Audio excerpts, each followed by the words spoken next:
Welcome to another edition of Opinions Are Like Assholes. Today we're going to talk about one of the core kind of principles that underpins most of my training philosophy.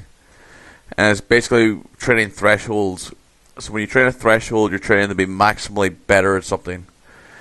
You're not getting bogged down in the detail of what you're training for. So if you're a rugby player, a football player, or a swimmer, you're not getting bogged down in your sport. You're just thinking about how best to push the threshold of the physical attribute that I'm training. So the concept we're going to look at is the trickle-down effect. So we're going to imagine you have two cars, and we're going to look at the horsepower of the cars. So the first car is a souped-up 30 brake horsepower golf buggy, electrically powered. So what you do with this 30 brake horsepower, rather than increasing the size of the engine, you optimize it. So you put a turbocharger in it, you put a computer in it so it accelerates faster. You shorten the gear ratio so it gets to this top end quicker and it moves faster. So let's say its top end's 50 miles per hour and it gets there faster. Say it gets to 50 miles per hour in 10 seconds. Then we're going to look at engine number 2, which is a Ferrari with a 500 brake horsepower engine. Naturally aspired, no optimization, everything's stock. So with the 500 brake horsepower engine, you're going to attain that 50 miles per hour much faster, just through brute force and ignorance, without doing any of the optimization training. So when you look at the human body, your maximal strength, that's your brake horsepower for your speed, power, strength training. When you look at your aerobic training, your aerobic capacity, or just your simple basic VO2 max, that's the horsepower for your conditioning training. So what I'm going to try to advocate, I'll go through the speed and strength and the conditioning as a basic concept, and then I'm just going to use two sporting examples of how you might sequence it and how that might lead to better performance. So first thing, we're going to talk about speed and strength. So talking about speed and strength, your maximal strength, so for lower body lifting, maybe your back squat or your front squat, these are your maximal strength markers. These are ultimately determine what you can use in your power training. So assuming your technique's good, your power cleans, your snatches, your power snatches, the stronger you are in the lower body lifts, the more you're going to use in those kind of power lifts or those weightlifting movements that require power, provided your technique's sound. The more you can use in that, we're going to say that's going to transfer in your jumping ability. So the higher you're going to jump in your plyometrics, the better you're going to move in that kind of training. And then that's going to feed into your speed training. In a program, you will do all these things together. So you'll do strength training, you'll do weightlifting, you'll do plyometrics, and you'll do speed training. But the higher you push the threshold in the strength, the better you push the better you can push the power, the better you can push the plyometrics, and the better you can push the speed overall.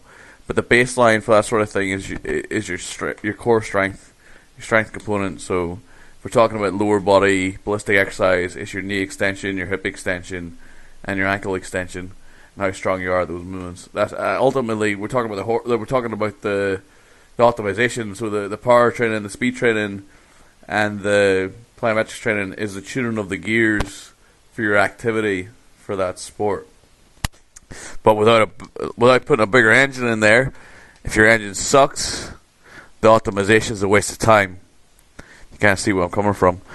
So with the conditioning, again, we're talking about the same thing. We're talking about your basic aerobic capacity, so your VO2 max, your bleak test scores, your yo-yo scores. The higher that level of your basic conditioning, the better you're going to be at recover from lactic training. So when we do things like 500 meter rows, we do kind of CrossFit workouts, we do circuit training. That's more of a lactic activity. What you'll find with the lactic activity is it's very task specific. So the muscular endurance involved in the motor patterns is very task specific. So if you want to get better at flipping tires and get fitter at flipping tires, you got to flip tires. If you want to get better at playing rugby in a lactic capacity, you got to train rugby. Now, if you're training pure lactic threshold. I'm sure some other conditioners have much better information on this topic as how you can better push your lactic threshold. But from where I'm coming from for this video, is just from a basic standpoint. If your aerobic conditioning isn't there, and at the end of the day, that's the easy thing to increase, much like with the speed and the strength. The strength's the easy thing to increase if you do it properly. Then the lactic training is not going to be as effective as it could be. But once you got the lactic training in there, and you move into task specificity, so we're talking about the like your ability to recover from an exercise is task specific.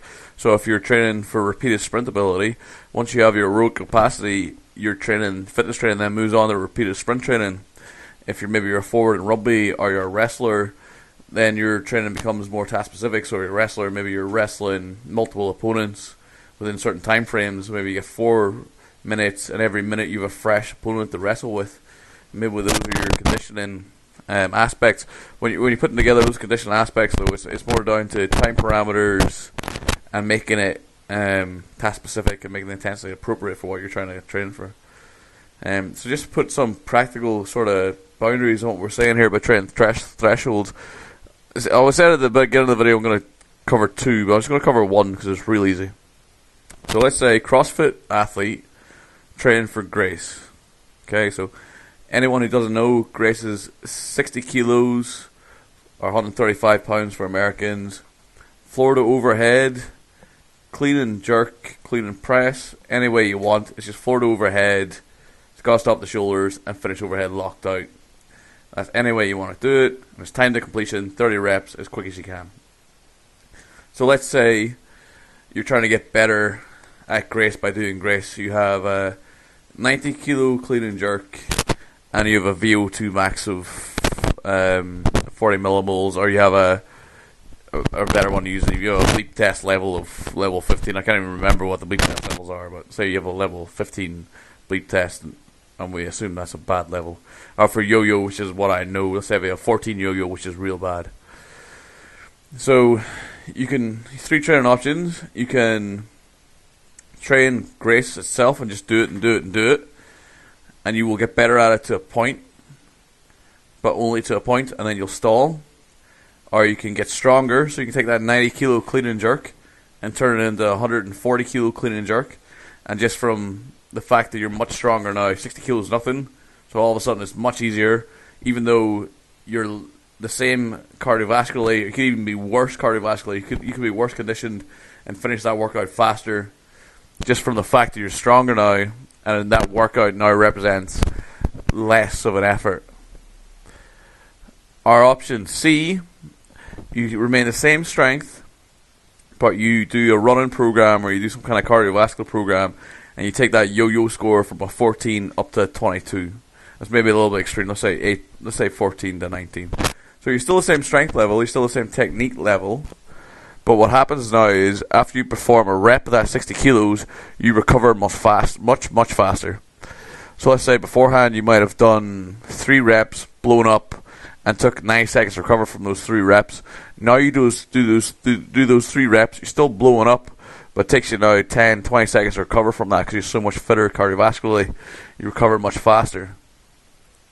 So the 3 options there is to do the task, try to get better at the task by trying to lift 60 kilos forward overhead as quick as you can, and just doing that as you're training. That will take you to a ceiling real quick. Or you can train the threshold, train your strength, or train your conditioning, your aerobic conditioning, and via those ways you'll realize much better gains, much faster, and push your threshold much higher.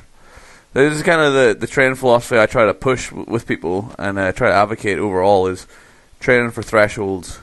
How do I get stronger? How do I get faster? How do I get fitter?